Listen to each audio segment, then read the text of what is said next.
So, welcome everybody to the Z Suite.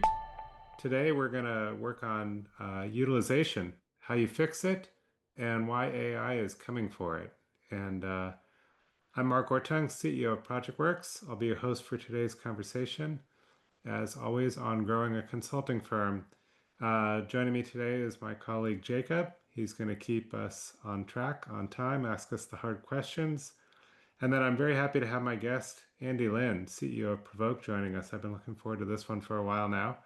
Um, Andy, I'll have you introduce yourself, but before we dive in, maybe tell us about the org chart at Provoke and when you kind of like realized AI is changing everything and I've got to really rethink this and potentially Yeah. reshuffle. Yeah. Hi, everybody. Andy Lin, CEO of Provoke. I'm a developer turned executive. So started coding when I was 10 years old and very fortunate that figured out my calling young in life and feeling even more blessed I've been able to turn it into a career. As to your question, it happened about 2.5 years ago where we had our very first hackathon where we got the entire company in the US to kind of get together and explore ChatGPT because that was 1.0 and everybody was buzzing about it. And in about 2.5 days, the team came up with various ChatGPT based solutions to solve very common consulting and client type of problems. And it was at that moment when we saw all the demos of all the different solutions and how quickly these solutions that were developed that we realized the paradigm was going to not just be disrupted, it was going to be completely shifted. And so that was our big aha moment. I feel like those aha moments happen every other month at this point. Maybe every other week Yes. when you see the developments change, hey? Yeah. Yes, absolutely. The technology landscape is changing and kind of the solution landscape is changing because, you have new entrants into the market. You have people who've been at it for a little while, like ourselves. And then you kind of have the infrastructure players who are creeping up to provide value added services on top of the original infrastructure that they provided.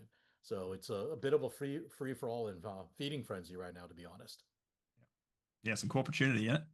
All right, Yep. we're going to switch into some quickfire Q&A just to open things up now to our live audience. Pop your own questions in the chat. We might get to some of those as we go through, but let's start. Andy and Mark, before we get kind of hands-on into workshop mode, curious on a few kind of predictions from you both.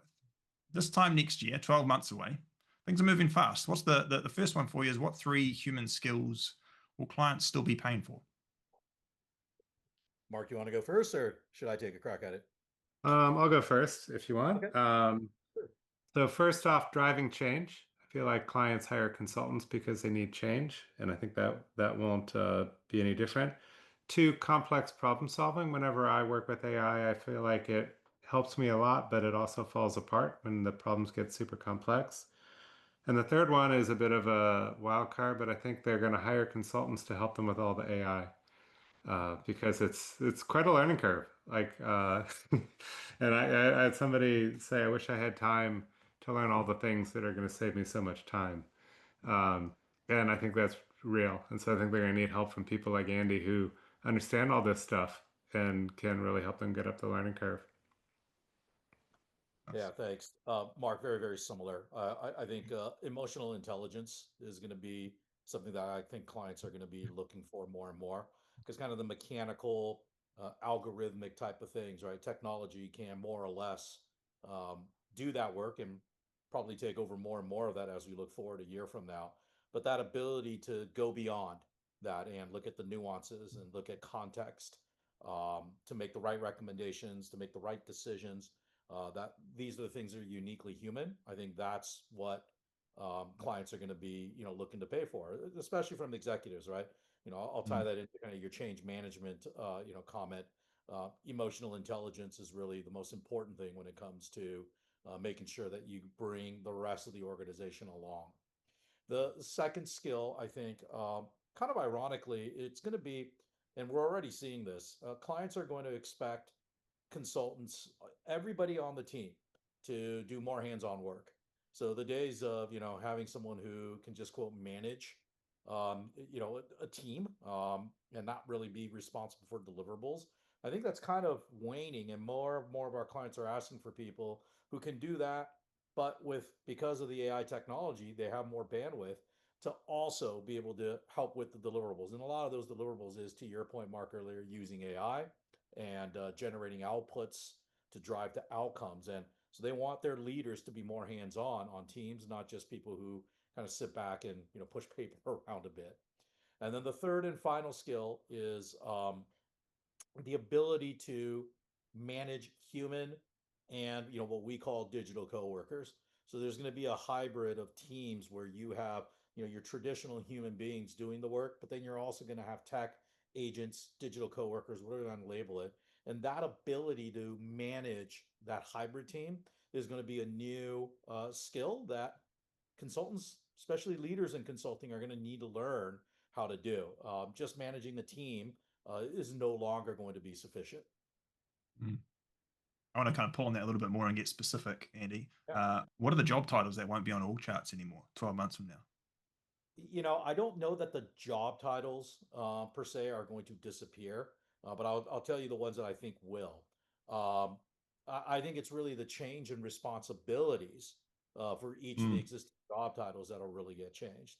I also think organizations are going to have to get flatter. So, the hierarchical stuff is going to more and more become a friction point to keep up with the speed that AI can enable you with. And so you're going to see flatter organizations. But if there are, titles that are probably going to change, it's probably the analysts, the junior, type of roles. And I think that those are the things that are going to have to transition. Obviously in the future, we still need senior human, sort of resources. So the question is, if AI can do a lot of the work that juniors can do, how do we bring juniors up to speed so that they can in the future manage the AI, the agents, etc.?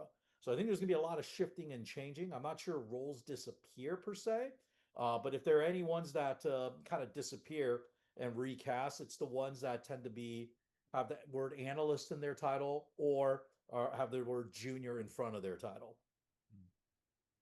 What do you think, Mark? I Anything was gonna just, yeah, I was kind of gonna pile on to something you said in the answer to the first question and say titles that are pure manager might go away. So an example would be today you might have an engineering manager role, and that might disappear, and it might be a tech lead who's expected to both lead the team and complete stories, write code, be part of the design, rather than maybe today there are roles still where they're allowed to be effectively a peer manager. Mm. So I think that nuance will begin to show up across a lot of different functional areas where manager reverts back to something like tech lead for each kind of functional area, whatever the equivalent would be. Interesting. Now, again, a little more specific on something you mentioned, Andy. What are the skills that AI will be doing instead? You mentioned certain roles where AI will be covering lots of the tasks. What are the tasks? What are the specific things that will be tackling? Yeah, I mean, this is something we had a thesis on over 2.5 years ago, which is agentic AI essentially enables organizations to replace humans that do rote, mundane, kind of deterministic tasks. Anything that you can kind of describe on a workflow, flow chart type of a thing, you can probably hand that over to an agent and have a high degree of confidence that an agent's going to perform that work at a velocity that humans just can't meet, along with a whole slew of other benefits. So really, what this translates to, if I can go take it a step further, is this enables organizations really to kind of focus on training and retaining their A players. B players who don't make that leap to become an A player in terms of mindset, growth mindset, hunger to learn, and those people will continue to be valuable. But the people who kind of show up to work, punch in their 8 hours a day, and just expect to be able to continue getting paid for their services, those are the people that are going to really get hurt by AI. And so we already seeing that happen. And if professionals aren't in the mindset of I got to constantly learn, I've got to learn the technology, I've got to get hands on, I can't just stay quote in my little box of what I'm being asked to do. Those are the ones that I think are going to be disappearing because the demand for those type of human skills are going to fall. Interesting. So coming back to utilization, which is the main topic for today, it feels like there's potential for utilization rates, the norm in utilization rates, to change significantly through this as people get more productive. AI automates a lot of those rote tasks you mentioned, Andy. What does a normal utilization rate look like over the next 12 months? So, yeah, for a company our size, right? Small, medium-sized consulting firms, I think your overall company utilization rate should be about 90%. Engineers who tends to be on longer running projects, that actually goes up to 95. Consultants and advisory, strategy, those types of folks tend to be on shorter bursts. They're around 85%. So we push towards about 90% utilization, and that's kind of industry standard. Now, obviously, as you scale up and you have larger and larger firms, those desirable utilization rates can vary, but in general, a healthy utilization rate is northwards of 90%. Mark, what's your take? And perhaps outside of software services, what's your take on the consulting industries? What does the norm look like? Yeah, my answer was gonna be, the future rate would be now plus 10. That's the way I'm thinking about it. So if you are lucky enough to have a really high value service and can justify really high bill rates today, you might have the luxury of a 75 or 80% or 85% utilization and still have a great business. If you are maybe a little bit lower towards commodity, you might run a much, much higher utilization. And I think all of that shifts up. So maybe high value folks are going to be moving from 80 to 90, and the folks that have large teams and are really cranking stuff out might move from 90 to 100, or and it's kind of hard to imagine running 100 for a long time. But I know, Andy, you've had luck with what you guys are doing running north of 100, right? Yeah. Um, Yeah. Obviously, it's not something you want to maintain for the long run. But what we've been able to do is, utilization, I think, does go up. As Mark said, I think your headcount and, scaling your revenue by proportionally hiring, people, that rule has come off. The tech enables each individual to do so much more that, you can gain the same results and produce the same amount of outputs with fewer headcount. Nice one. yeah. Thank you both. Good kind of scene setting there. We're going to shift into workshop mode. 2 parts this time. We're going to first deep dive into Andy and the Provoke experience over Sure. time, and then we'll do a question shared from our audience. And now to our audience, we realize there's some challenges with the chat functionality. So if you do have questions as you go, raise your hand. Candice, that explains why you were raising yours earlier, and we can bring you off mute and share those live as we go. So from there, I'll pass to you, Mark, and we can set the scene for the Provoke deep dive. Yeah, and I've been, a quick disclosure, I've been lucky enough to sit on the Provoke board for a few years. So I've had a front row seat to watch Andy and team go through the process of identifying where they were going to really get focused and then building out a bunch of fantastic intellectual property and approach. So, so I can ask Andy some hard questions based on all of that. So first off, I think I want to ask about the org chart.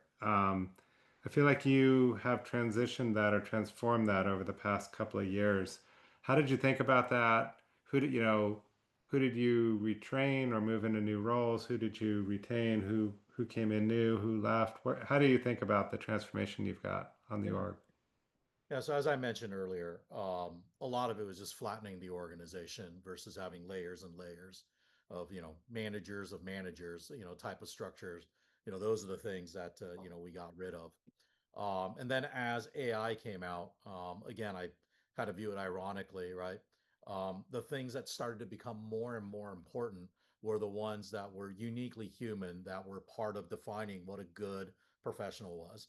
The people who were curious, the people who managed the outcomes and outputs, not necessarily to the clock, the people who deeply cared about the client as well as their teammates. And so when you look at that collection of, who were we able to retain and retrain, it was the people who we've always classified as A players. And then, some of the B players who were right on the border who saw the impact of this technology coming in, quickly moved into that A player rank and have now become very curious, very motivated to, learn how the technology can improve their own productivity and their own outputs.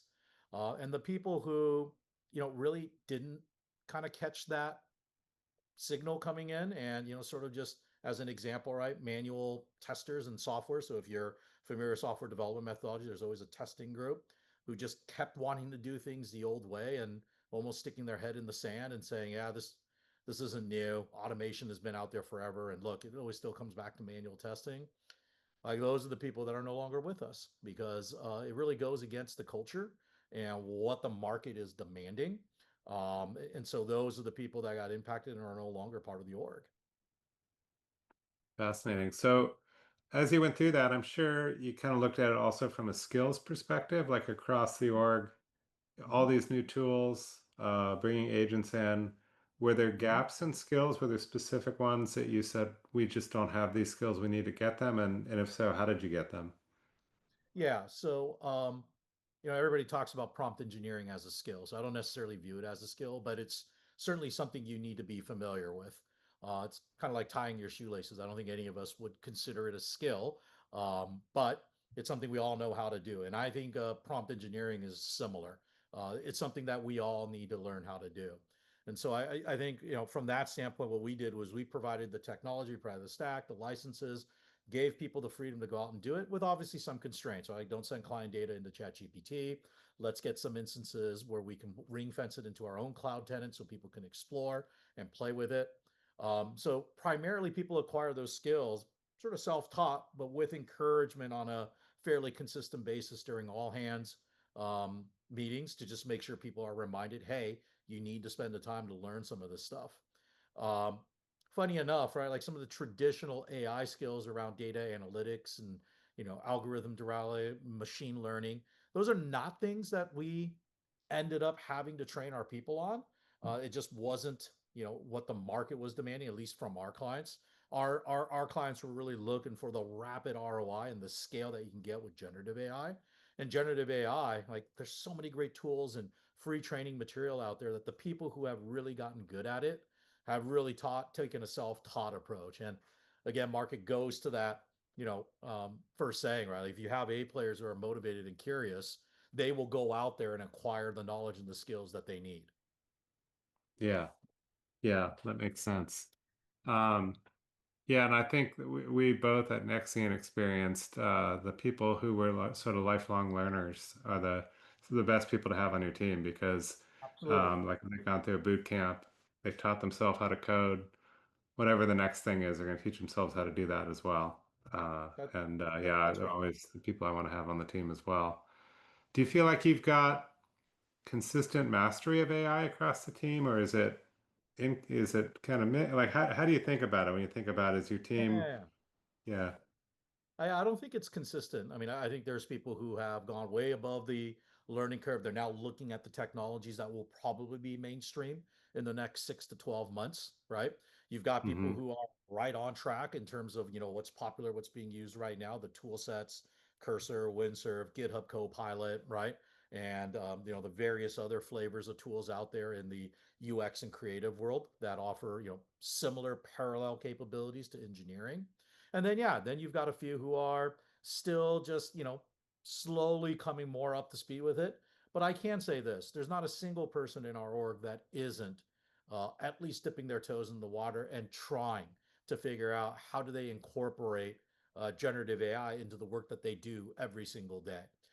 Just some are faster than others, but I would say pretty confident there's zero people in Provoke right now who have not dipped their toes into the generative AI waters. Quick question on that, Interesting. Andy. As far as like how you accelerate the learning, because as you say, there's people that are adopting at various speeds. Do you have like rituals internally or ways of communicating what's working, what's not, challenges, exciting things, just to really accelerate the growth Yeah. of AI adoption in the firm? Yeah, part of our all hands, we're always sharing stories about, how generative AI is being used on projects, is being used on their personal development. We've Mm. also started sending out guidelines and, again, increasing our spend on making sure that the tools and infrastructure that can be used for experimentation by the team is Mm. readily available. And as we discuss, right, like, there's new technologies coming out all the time, so we're keeping a pulse on that and making sure we are providing those tool sets to our team so that they too can enjoy the learning experience as well. And as we look forward, we're actually going to formalize our learning into what we're calling an academy. And in that academy, there'll be various courses and learning tracks for people across all of the businesses to understand, how generative AI can not just affect kind of the day-to-day work we do with our clients in terms of like user experience or engineering, but also things like finance, just so people get that broad understanding of how pervasive this is. Interesting. Interesting. Do you have a learning curve with your clients? So when you bring the stuff in and you're doing an engagement with clients, how does that go? Are they Ugh, excited about it? Are they nervous about it? Do they understand yeah, it? we have a mix of both. I mean, I think most of our clients are excited. That's why they're calling us. That's why they Hmm. want to work with us, is we're going to bring not only just a solution, but kind of an education track along with it so that they too and their people can come up to speed with this technology. As an example, we have a client who very, very much wants to do generative AI and build agents, but their current security posture is such that they don't even have stuff in the cloud. And so we have the really exciting, I know it sounds crazy, but it's a really exciting opportunity where we're now building agents and using generative AI in an on-prem environment. So we're buying servers, buying GPUs, configuring them, loading the LLMs into the environment, and then building agents all within an on-prem environment. But what that does is it gets them comfortable with the technology. And then when we're ready to scale, right, then we can have the conversation of, well, if you want to keep scaling by buying more hardware, here's what the cost is going to look like. Now, if you want to scale, here's what it looks like in the cloud. And so in a weird sense, right? Like the more quote advanced technology advancement is probably going to drive change and adoption of something that, a lot of other companies have already done, which is cloud adoption. So we have clients who are at various phases, and by the biggest trick is showing them ROI. It's not strategy decks. It's not 6 to 8 month projects. It's what can we do in 60 to 90 days to solve a business problem they can feel and see a tangible return on their investment. And that's what gets them excited. And that's what gets them to push some of their other organizational friction from adopting a technology like generative AI. I can see we have Yeah, a I feel like question, a hand up from Sarah. Would love for you to share with us, Sarah, if you can uh, take your mic on, put your mic on, and go for it. Hey guys, Sarah here from Information Leadership. Come across Provoke from time to time in the market, so good to hear your insights, Andy. I was kind of quite curious. Your utilization is your utilization targets are much higher than ours, and I was wondering about the interplay between targets and how people are actually using Projectworks, because if we book people to fill in Projectworks and we have an urgent request, just sort of wondering how you kind of manage that, because we tend to book people at 80% in Projectworks, but then of course people think that's their target, which means that sometimes you get sort of 70 to 75%. So just kind of keen to Yeah. hear your insights on that. Yeah. So in general, we try to book people 40 hours a week. We try Hmm. not to split people across too many projects. Like most individual contributors, the honest truth is they're better off focusing on one project at a time. Yeah. And there's always some people who can do better and split maybe across two projects. When you start doing more than that, I think you have negative returns. And to your point Mm. earlier, if you set the target at 80%, 32 hours a week, well, that's most likely what you're going to get. And you have 8 hours a Mm. week that you can't book to revenue, and that becomes a drag on your financials. And you can't sell most clients 8 hours a week. So we really avoid doing that altogether. And it really goes back to the point that I said earlier. I don't want to sound like a broken record, but consulting is such a unique business that you really, really want to find people who are hyper focused on the success of others and deriving their dopamine, so to speak, from seeing our Yeah. clients succeed. Because if you have that kind of attitude and that's part of their being, Then occasionally when there's 1, 2, 3, or 4 weeks where they need to work a few extra hours to cover their main project and also potentially something that might come up on another project, you can count on those people to step up and perform that work and do it well. Of course, you can't do that for long. It can't be, months and months on end. But for short bursts, I found if you've hired the right people, they're more than capable and more than willing to stretch themselves while still delivering at a high quality because they just care so much about the client's success. Yeah, I think that's a super useful insight. Thanks, Andy. That that the kind of people that thrive in a consulting environment, they are a particular breed. They have particular characteristics versus those that like to work in house in the public sector. Say, Exactly. that's really helpful. Thank you. Exactly. Thanks, Sarah. How are we on time, Jacob? Do you want Tracking well. Probably got time for another question or an extra bit of detail from you, Andy, before we switch into our live problem to workshop. Sure. Any other questions from the audience? That was really interesting. Thank you, Sarah.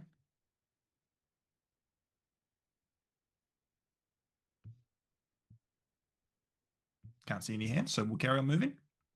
All right. Well, thank you, Mark and Andy. Really, really fascinating. So next we're going to switch into our live problem workshop. And we asked 3 of our Z Suite regulars, David, Charlotte, and Candice, who are all on the call with us, to share their biggest utilization challenge. And there was these 2 kind of major threads that emerged, 2 challenges. I'm going to read them both, and then you can respond perhaps to one at a time, Andy and Mark. So the first is how to avoid some of your team running hot when it comes to billable hours, cranking through, and others going pretty cold. And instead having everyone hitting the same utilization target and really owning it with true accountability. That's the first kind of key challenge. The second thread is how do you drive sustainable productivity through the peaks and troughs of what can be brutally unpredictable pipelines at times. So those seem to be the 2 kind of main threads. David, Charlotte, Candice, if you want to add anything to that, if I've missed anything, please feel free. Just put your hand up and I'll take you off mute. Candice, fire away. Hi, everybody. Hi, Andy, Mark, and Jacob. I firstly want to say thank you so much. Andy, I think you're an absolute plethora of great insights and knowledge. Thank you. I think it's really interesting conversations. I just wanted to add to the burnout. Well, we call it burnout when they're just overextended, as well as the sustainability. Previously, it was mentioned about how we shouldn't be project splitting and just be focusing on one project. The issue that I find with that is in consulting businesses, it's idealistic. It is not realistic. To keep the business going, you've got 20, 30, 40, 200 projects going on with 50 consultants, and they have all very unique skills. And those skills come in and out of the project at different times. So whilst I can understand the just staying on one project, you've got that split that needs to come in. Also, with the breed of consultants, 100% agree they're a different breed. But then again, these guys are absolutely slammed putting in the hours. What sort of I don't know parameters, because I've got some guys doing 60, 80 hours a week, and it's, yes, they love their clients, they love their jobs, but it's also because they've got deadlines they need to reach, and that work-life balance kind of doesn't come in, and then after a period of time, these guys are just, you go from somebody who was 120, 200% productivity to down to 30, and then you have a management reflection coming in from a different perspective. Yeah. Great question. Lots to unpack, so I'll do my best to kind of give you my perspective on it. So one, there's no great solve that I've come across where there's certain people who are utilized at 150% and others who are not quite as utilized and are below your utilization target. The thing that we have been trying, and it's working slowly, but it's working, is really understanding the psyche of the people who put in the 150% to 200%. Because a lot of times, right, like those people, whether they know it or not, get a kick out of being the hero. And there's nothing wrong with that. We want all of our consultants to care that much and, really want to be the hero to go in there and, save the project or get the deliverable done. But one of the things that we're trying to coach and mentor is, how do they bring in some of the less utilized people to do some of the work? Okay. And convince them that, some of the things that kind of the overachievers often put in their minds, like, oh, I could do it faster if I just do it myself, versus bringing somebody up to speed and kind of checking their shoulder over their shoulder and their work. And I think the line that we have tried to coach with people is, but do you want to keep doing this forever? Do you want to keep putting in 150% on every single project every time there's a deadline looming? Or do you want in the long term that, maybe it goes down to 120%? Maybe it's 110. Maybe it's just 100%, right? And the only way to do that is you have to invest some time in the long run by bringing other people up to speed so that they can shoulder some of that heroic load from you. So that's, again, one of those things where it's difficult, and it's going to take time, but we have seen some progress in people really seeing the light on how to include others that are in the team so that they're not the ones sort of bearing the load all on their own. The other thing I heard about, fractionation, I think, some markets are different, and you're right. There's some projects that, clients don't sign long-term enough contracts and don't, have enough work. So it makes fractionation very, very tempting. And I think, that's kind of an account management and commercial challenge that we faced. I can tell you in our APAC market, we used to have the same sorts of challenges that you described. But over time, and we've had to thin out the team, to be perfectly honest. But over time, we've convinced our clients that, what, they need to commit to bigger, longer contracts, that there is no such thing as a unicorn where, you can find one person that has 5 different skill sets, right? They need to accept and understand that a person might bring 1, maybe 2 skills, and you actually need 3 separate people. This is not going to be a magical, hey, I can give you one person that has these 7 skills that are definitely needed. You need more people, and you need more time, and you need more allocation to do the job right. So that's, one sort of thesis and philosophy we've been developing at Provoke for quite some time, and it's starting to, prove out that it works. And I think the final thing that I would say along kind of the fractionation route is you got to niche down, right? Like we can't be everything to everybody. You got to say, here is who we are. Here's what we're going to focus on. And if you ask me to do something that is just way out of bounds of, kind of where our specialty is, you might just have to turn it down, because that forces you to do all sorts of unnatural things like, go and find an expert in a skill set that you don't already have in-house. So you kind of want to avoid that. And that's not saying you never stretch beyond what you say you're going to do, but there's degrees of stretch that you have to monitor and make sense. And then finally, the thing that I've been really encouraging, again, ties back to our last point is, I think we need to help our clients and help our people understand that this belief that I have to know everything when I enter a project. I have to have all the skills, right? Part of that specialness of being a consultant is our ability to learn fast, make connections, leverage the experience and skills that we have to transfer and develop a new skill set that we might not have completely within our grasp to apply to a project. And so I think the best consultants are the ones that might have, say, 3 out of the 5 requisite skills, and the 2 skills they develop as part of doing the project, right? Learning on the job, spending some extra time during off hours to, do the practical exams and learn the new skills that they need to on their own time. So there's different ways to kind of involve to solve the skills mix problem, that I think would be valuable for any technology services firm to consider. Oh, thank you so much. Yeah, no, Andy, that's been really great. Thank you. Thanks, Candace. One for you, Mark. I'm curious, what's your take on how productivity is maintained when it can often feel like there's just external factors at play? The pipeline is fluctuating massively. One quarter's great, the next quarter's terrible. And there's just kind of broader macro factors that are contributing to that. How have you seen firms successfully manage that and maintain profitable productivity through those kind of waves? Yeah, it's without a doubt one of the hardest pieces because you just, the flow of work can be quite unpredictable and certainly in challenging times it's rough. But I think a few things. One, getting everyone on the team selling is key. People that are practitioners but are day-to-day working at the client may or may not be ready to carry a quota yet, but they have the best seat to figure out where there's other work. So even if they're not comfortable being a salesperson, have them be your eyes and ears to bring opportunities back to somebody who is comfortable pursuing it with the client, making an unsolicited proposal, making an ask for work.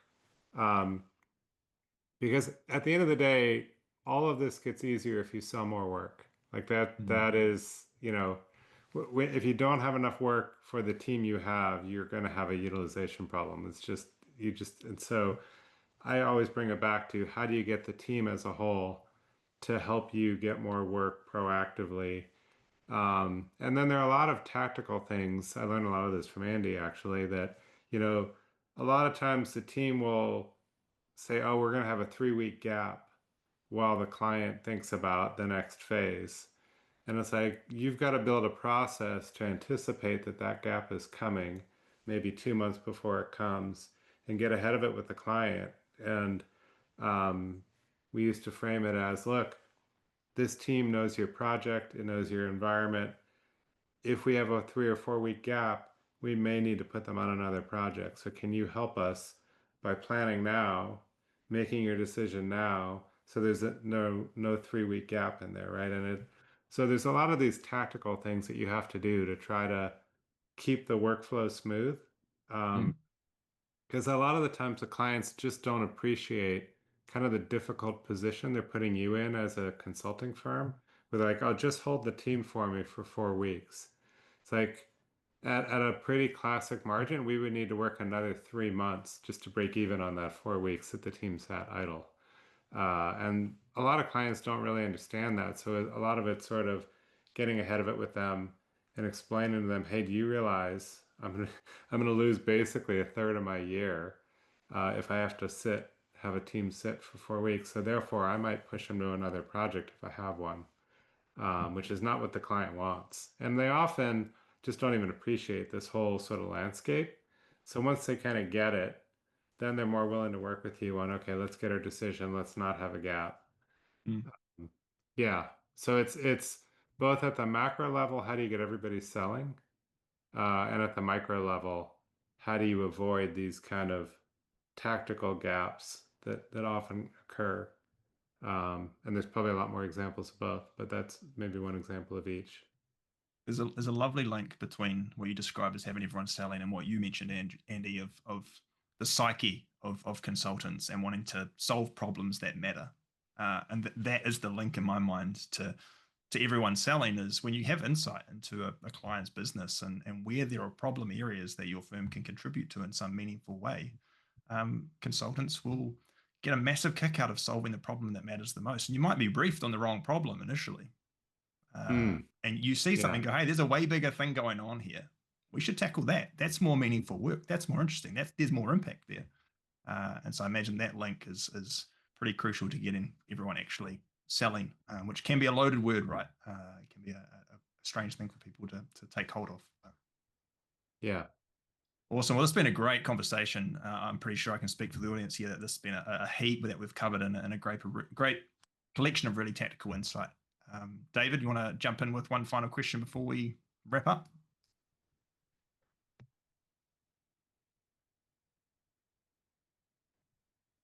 If you can just take your mic on, put your mic on, Andy. Sorry, David. Yep. Is that working now? Working. Yep. Just curious as to what you've found most effective in terms of getting the best utilization. Is it a shared ownership of that utilization across the whole team, or do you have champions driving the utilization in various areas? I think it's both. I think we do have a head of delivery and a head of operations that is kind of watching the utilization over the entire org and figuring out where the soft spots are, and then um, tackling that problem at a very specific targeted way. And then yes, at the individual level, um, at least at the manager level, right? And this is pretty common in the U.S. Um, we've introduced it into our APAC region and have found success with it as well. Is there's variable components tied to utilization, and I think that encourages what Mark's talked about in terms of people going out there and selling. Um, I to kind of take the connotations that come with the word selling. We call it influencing, right? Like if you're a good consultant, you should be able to influence the client to kind of see things your way, see the problem from a different angle, and see you yourself as valuable. The number one thing you learn in sales is, can you sell yourself? And so if people can help maintain their own sort of utilization, if team leads can help maintain their team's utilizations, um, that involves the entire organization, and sometimes having a variable comp component um, tied specifically to utilization at the individual or team level is pretty effective in getting the org more accountable. I like that that idea of sort of variable comp for the individual, because it helps them own the problem. Like you want them to operate like an owner, and their utilization, I think, is something that they have the most interest in and the most ability to, maybe not the most ability to control, because they don't control the whole pipeline, the whole sales process, but they can influence it pretty significantly. So really like trying to get your team as individuals to own the problem as well. Do we answer your question, David?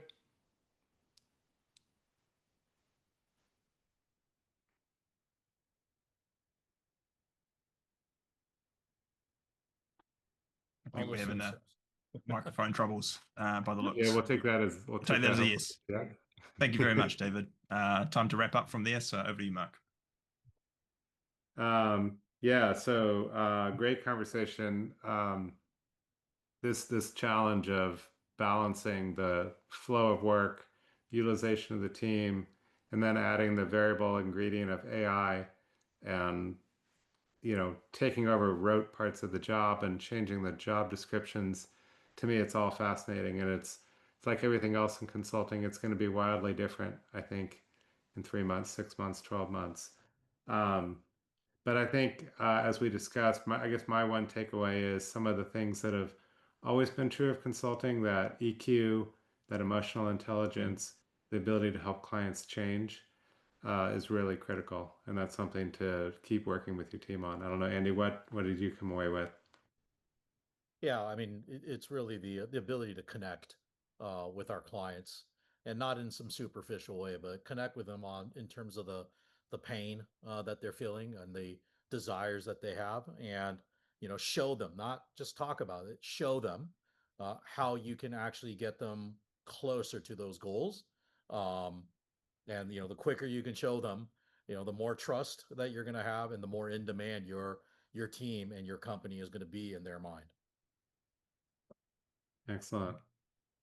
Well, let me just wrap up with a couple of things. One, if you want more of some of Andy's wisdom, and he's got tons of it, we are doing a conference on November the 18th US time, so November the 19th in APAC. And if you are interested, you can, let's see, since I was going to say, put your name in the chat, but you can go to projectworks.com/shift and sign up there. We can also include a link in our follow-up email for this as well, so that people can, and I think maybe Jacob might be able to pop a link, or other options for getting there. Yeah, here we go. So there's the link. You're welcome to go there to check it out and sign up. We'd love to have you join us.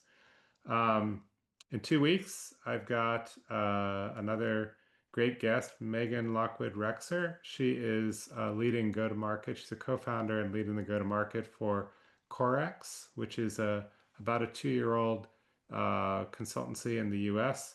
and she is one of her superpowers is writing really compelling pitches, and I think describes it as I can get anyone to open an email. There's just something about like this, like really great turn of phrase, and Megan's one of the masters of it. So I'm really looking forward to chatting with her on the Z Suite in 2 weeks. Until then, keep zigging and zagging, and thank you for joining us.